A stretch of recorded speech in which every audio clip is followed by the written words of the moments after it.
Hello guys, welcome to back my channel Jai Hind government jobs. तो कैसे हैं आप? आशा करता हूं कि आप बहुत अच्छे होंगे। फिर एक बार इंडियन नेवी के कुछ जॉब प्रोफाइल और इसका वर्क एंड इसकी सैलरी के बारे में बात करने आया हूं मैं।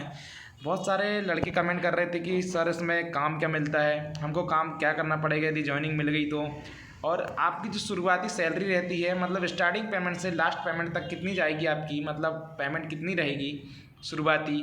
तो सारी जानकारी इस पर क्लियर हो जाएगा। आपका जितना डाउट है पूरा क्लियर इस वीडियो में हो जाएगा।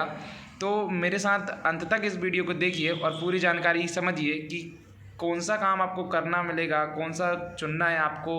फिर वहाँ से आपको वो जैसे ही आपकी ज्वाइनिंग होगी तो वो बोलेगी कि आपको चुनने के लिए ऑप्शन आएगा, तो आप कौन कौन सी बेटर हैं तो आप अपने हिसाब से उसमें चुन सकते हैं। तो अभी तक आपने मेरे चैनल को सब्सक्राइब नहीं किया है तो चैनल को सब्सक्राइब कर लें एंड बेल का आइकन को जरूर प्रेस कर लें, क्योंकि डिफेंस से रिलेटेड सारी लेटेस्ट न्यूज़ इस पर चैनल पर आती रहती है। तो चलिए दोस्तों, मैं आपको दिखाता हूँ कि कैसे आपको इसको करना है। देख सकते हैं आप, द इंडियन नेवी 2021 की सिविलियन का ये खोल लिया है मैंने, ऑफिशियल साइट है। अब मैं यहाँ पर दिखाता हूँ आपको। सबसे पहले आपको जानकारी देता हूँ कि आपकी पेमेंट कैसी रहेगी। यहाँ पर 3 कमांड पर वैकेंसी निकली थी। Eastern Naval command, western Naval command and southern Naval command में वैकेंसी निकली है। और आप देख सकते हैं यहाँ इतनी इतनी वैकेंसी है इस विभाग में, ओबीसी, एसटी, एससी और ईडब्ल्यूएस। टोटल आपको जब भी वैकेंसी मिलेगी तो एनी ईस्टर्न यदि नवल में आप सेलेक्ट होते हैं तो इस जोन पे ही आपको ज्वाइनिंग दी जाएगी। तो सबसे पहले बात कर लेते हैं कि आपकी सैलरी क्या रहने वाली है। तो आपकी सैलरी यहाँ पर दिखा रहा है लेवल 1 के हिसाब से, नॉन गैजेटेड इंडस्ट्रियल एरिया के हिसाब से 18,000 से 56,900 तक ये आपकी स्टार्टिंग पेमेंट है। तो आपका जब ट्रेनिंग चलेगा तो समथिंग आपको ट्रेनिंग में जितना दिन का ट्रेनिंग रहेगा 9 मंथ का, तो आपको 12,100 रुपया आपको दिया जाएगा। 12,100 रुपया आपको दिया जाएगा। और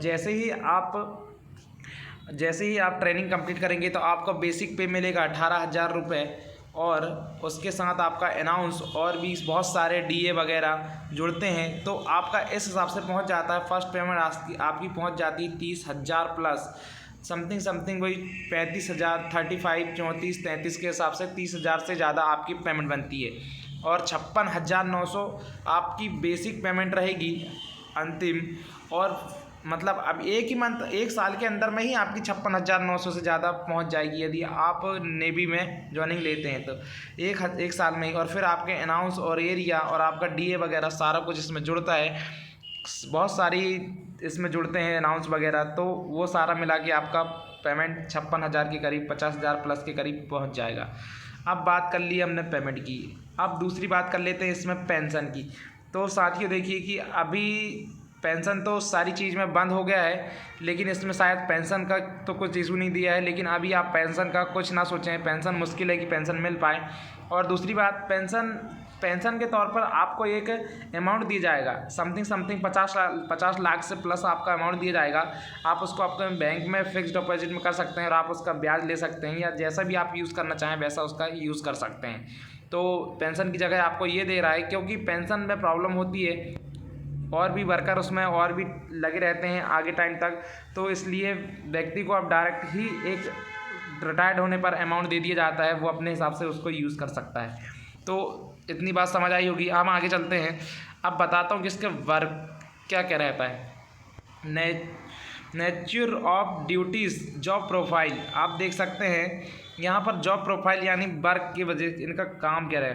तो फर्स्ट देख सकते हैं आप यहाँ पर, working in production maintenance of ship, shop, ship, submarine. मतलब आपको वर्किंग में मिलेगा, प्रोडक्शन का भी काम मिल सकता है आपको, और मेंटेनेंस में जैसे शॉप हो गया, शिप मेंटेनेंस का काम मिल सकता है आपको, उसको सुधारना।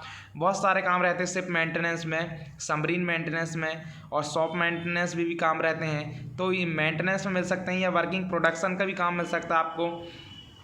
तो आपको देखना है कि आपको कौन से उसमें फील्ड में जाना है, तो आप यहाँ से चुन सकते हैं। और इसकी जानकारी मैं अगले दे रहा हूँ। वर्किंग प्रोडक्शन मेंटेनेंस में आप यहाँ पर देख सकते हैं, शिप में मतलब वो वर्क होता है, जैसे शिप बिगड़ गई कुछ, उसका मेंटेनेंस करना तो उसको सुधारना, ये काम उसमें रहता है। दूसरी बात कर लेते हैं, general cleanliness and upkeep and section unit. General मतलब आपकी सेक्शन यूनिट में क्लीनिंग के लिए लगा दिया जाएगा आपको, या जनरल क्लीनिंग के लिए साफ़ सफाई के लिए लगा दिया जाएगा आपको। कोई भी साफ़ सफाई करनी होगी किसी भी प्रकार की आपको साफ़ सफाई इसमें सेकंड में बताया हुआ है कि आपको आपकी सेक्शन यूनिट है, आपको यूनिट का काम दे दिया जाएगा कि आपको यूनिट में इतना इतना साफ़ सफाई करना है, यहाँ से आपको साफ़ सफाई करना है। तो सेकंड में ये काम हो गया। अब सी पे चलते हैं तो आप देख सकते हैं caring of files and other papers with in the office area. आपको जो केयरिंग फाइल्स वगैरह हैं या पेपर्स रहेंगे वो ऑफिस एरिया में देना है, ले जाना है, इधर उधर करना है, मतलब जो भी काम रहता है जहाँ ले जाना लाना आपको ये उसमें करना पड़ेगा। और जो भी पेपर्स वगैरह हैं जैसे फाइल्स हो गया, कोई सर आ रहा है उस वहाँ उनकी टेबल पे, या फिर जो भी काम है जितने आपके पेपर से रिलेटेड जितने फाइल से रिलेटेड काम है आपको ये करना पड़ेगा। डी नंबर देख सकते हैं photo copying sending receiving and fax letter act. जो फ़ोटो कापीज़ वगैरह सेंडिंग होते हैं, फैक्स वगैरह आते हैं, बाहर से लेटर्स वगैरह आते हैं, उनको उन तक मतलब जिसके लिए आए उन तक पहुंचाना या बड़े अफसरों को पहुंचाना, और फिर उसको फैक्स करके रिटर्न भी करना। यदि किसी को फैक्स करना है तो आपको ये काम भी दे दिया जाएगा। ये काम बहुत अच्छा है यदि आप इसको जानते हो, fax कॉपिंग sending receiving and fax letters, तो ये काम बहुत अच्छा है, बैठे बैठे का काम है, आपको जाना आना है, ज़्यादा नहीं। Other non clearing work in section units, मतलब और भी non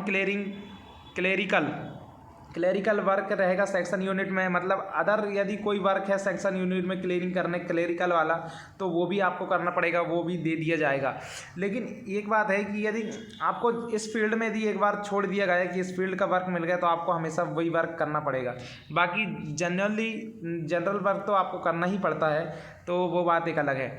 assisting in routine office work like diary dispatch etc including on computer. आपको जो ऑफिस वर्क है वो करना पड़ेगा, लाइक डायरी में भी कुछ लिखना है, कुछ बोल दिया गया है तो वो लिखना है। Dispatch act including computer work भी आपको करना पड़ेगा। जिन्होंने फीमेल ने डाला हुआ है यदि कोई, तो आपको ये वाला ऐप जो वैकेंसी है तो ये वर्क आपको चुन लेना चाहिए। ये फीमेल के लिए बहुत अच्छा है, कंप्यूटर नॉलेज एंड कंप्यूटर के लिए, और बैठे बैठे का ये वर्क है। आगे चलते हैं जी में, डिलीवरिंग ऑफ डाक। यदि आप डाक वाला आता है कि आपका कोई को पोस्ट आया है, पोस्टमैन आया है तो उनको पहुंचाना, पोस्टमैन काम कर, डाक आती है डाक को ले जाना या फिर अपने यहाँ से डाक को पहुंचाना, ये सब सारा काम उसका रहता है। डाक वाला काम आपको दे दिया जाएगा। वॉच एंड वार्ड ड्यूटीज, आपको वॉच की ड्यूटी भी लगा दी जाएगी बोर्ड में या जो भी यूनिट्स हैं वहाँ पर, या शिप में आपकी वॉच की ड्यूटी लगा दी जाएगी, गार्ड की ड्यूटी लगा दी जाएगी, आप खड़े रहिए बंदूक लेके। ये काम इसमें एच नंबर में आपको दे दी जाएगा। वॉच की ड्यूटी, ग्राउंड ड्यूटी, मतलब कोई भी ड्यूटी लग सकती है आपकी। वॉचमैन मतलब सुरक्षा के लिए आपकी ड्यूटी लगा दी जाएगी गार्ड की। आई में देख सकते हैं नेक्स्ट में ओपनिंग एंड क्लोजिंग ड्यूटीज़, मतलब आपको ओपनिंग एंड क्लोजिंग, यदि आप किसी अफसर के ऑफिस में हैं तो उसको ओपन करना है और शाम के टाइम उसको क्लोज करना है, खिड़की लगा के ओपन करके बाकायदा झाड़ू पोछा जो भी काम रहता है अपने ओपन करने से, सर के आने पहले से वो सारा करना है, और फिर जाने के बाद आपका काम जो रहता है उसको क्लोज करके जाना है, आपकी ये ड्यूटी रहेगी। Cleaning and building fix, building की क्लीनिंग करनी होगी आपको। बिल्डिंग जो जहां आप रहते हैं सारी क्लीनिंग का दे दिया जाएगा। बिल्डिंग क्लीनिंग और भी काम रहते हैं इसमें। और आप देख सकते हैं के लिए next option dusting and furniture etc, मतलब जो डस्ट रहती है, जो भी फर्नीचर बेकार हो जाते हैं तो फर्नीचर की साफ़ सफाई का काम भी आपको दे दिया जाएगा। डस्टिंग एंड फर्नीचर etc, तो फर्नीचर भी आपको साफ़ सफाई करना पड़ेगा।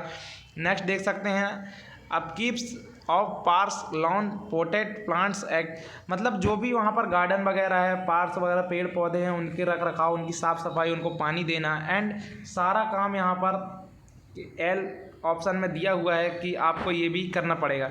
और एम में देख सकते हैं एनी अदर वर्क है एजाइटेड एंड सुपरवाइजर अथॉरिटी, जो भी आपके वहाँ के बड़े ऑफिसर रहेंगे, सुपरवाइज़र मतलब बहुत बड़े ऑफिसर हैं, तो वो जो काम देंगे आपको वो काम भी करना पड़ेगा।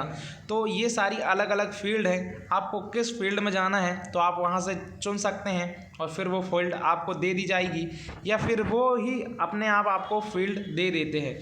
तो साथियों पूरा समझ आया होगा, तो वीडियो को लाइक करना है, सब्सक्राइब करना ना भूलें और बेल आइकन को जरूर प्रेस कर लें और वीडियो को शेयर जरूर करें। और मैं नेक्स्ट वीडियो आपके लिए exam date and exam result के बारे में बताने आया हूँ। महाराष्ट्र जोन का एग्ज़ाम कब होगा, इसकी कंफर्म डेट जैसे ही नोटिस आता है कोई भी, तो मैं आप तक सबसे पहले पहुँचाऊँगा।